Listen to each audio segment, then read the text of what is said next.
Louisiana beer reviews here at 9:06 a.m. Late start, huh? White IPA from Blue Moon Brewing Company, which is, of course, part of Molson Coors. This was introduced in 2015, and it's got a long shelf life. That's before September 7, 2015. Although, with IPAs, I'm going to say supposedly you should drink them fast because, I don't mean drink them fast, but drink them before they set too long because they'll lose the bitterness. However, in another way of looking at it, when India Pale Ales first came on the market during the days of British India, they would ship them across the Atlantic and Indian Ocean and later through the Suez Canal, which cut the travel time. But they would lose bitterness because they're going all the way to India. And they had no refrigerated vessels at the time.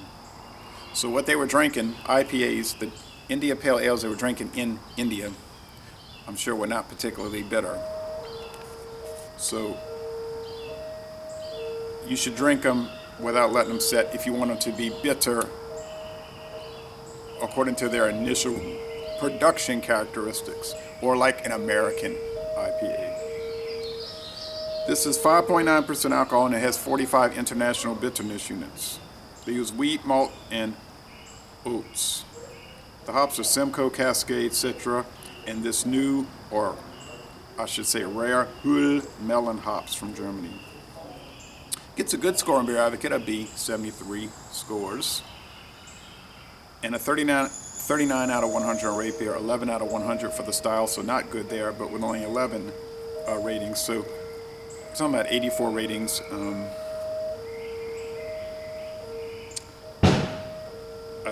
I know there's some video reviews already posted. I would like to watch them today. He's doing work over there. That's going to be going on for about a year, I guess. He got delayed last year for some reasons, and so he's trying to catch up. Nice looking label. I love the Blue Moon labels.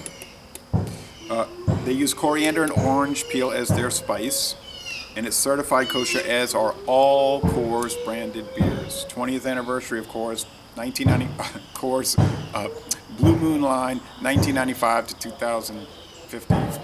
A lot of smoke here. When Blue Moon first appeared, it was not called Blue Moon. They had some other odd name, I can't remember, but they talk about it on the Coors website, the Blue Moon specifically website. And Blue Moon has a wonderful website, right? Like, it gives you a lot of detailed information about each beer. It'll usually tell you when it hit the market. And they have a whole history of the company, or the subsidiary, or the division more accurately. And they give you recipes to use with beers, their beers, and they also give you a list of all their retired beers. Samuel Adams is sort of like that, but I found that Boston Brewing they cut back on that website, and it doesn't give the detailed information that it used to give for each Samuel Adams beer. They used to tell you when it came out and all that. It seems to have been cut back. I was disappointed. Very hazy, orange appearance. A small white head. It looks a lot like regular Blue Moon, although I think it's a little more yellow-orange than the Blue Moon. It could be. I think the Blue Moon is more orange. I'm not a fan of the original Blue Moon. I usually give it around a C or a B minus. My daughter likes it. I think a lot of women would like the Blue Moon and it appeal more to women. You say that sounds sexist. I don't ever feed into those terms. It is what it is. I'm more of a truthist. It's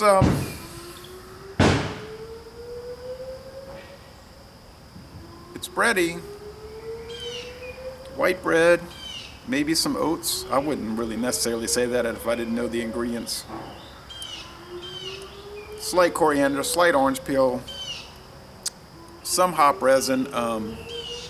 It's very mellow all around. I mean, it's not like super aromatic.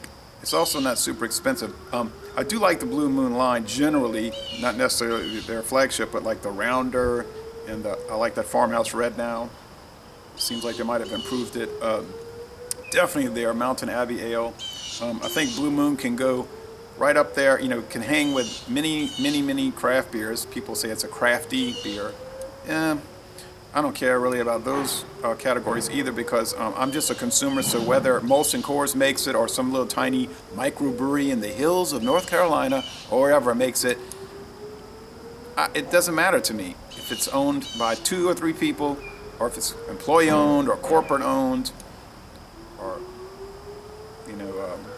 multinational company, I don't care. If the beer is good, I like it. If the beer isn't too good, I'll remark on it. So I'm not part of that culture struggle between the micro and the macro, or the middle row. I'm sorry about all the background noise. I can't control that emergency test that DuPont does every Tuesday, and I can't control construction.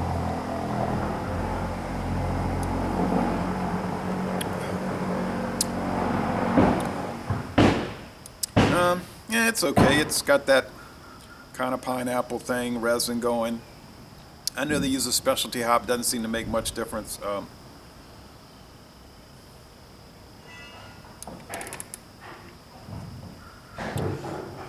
I was fussing and griping about Sierra Nevada beers and Sweetwater beers and a lot of other companies' IPAs, which are so pineapple, grapefruit.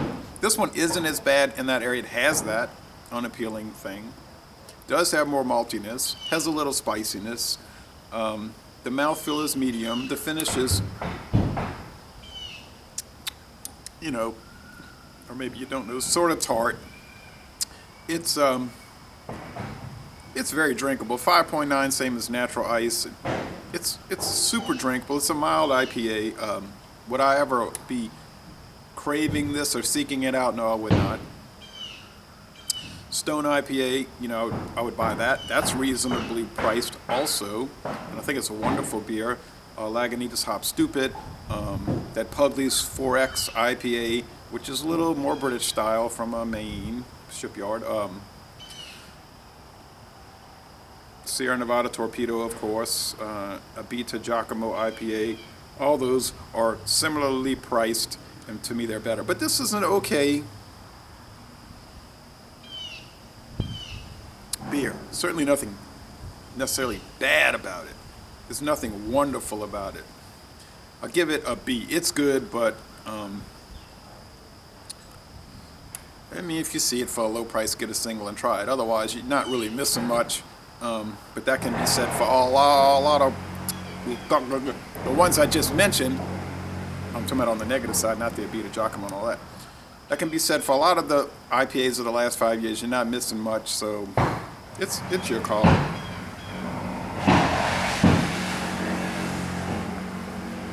But the question, would I buy a 12-pack of this? Never. Would I buy a 12-pack of Torpedo? Absolutely. Les Bon Temps Relais. Y'all come on down to southeastern Louisiana. Go to New Orleans and attend the University of New Orleans Privateers baseball game.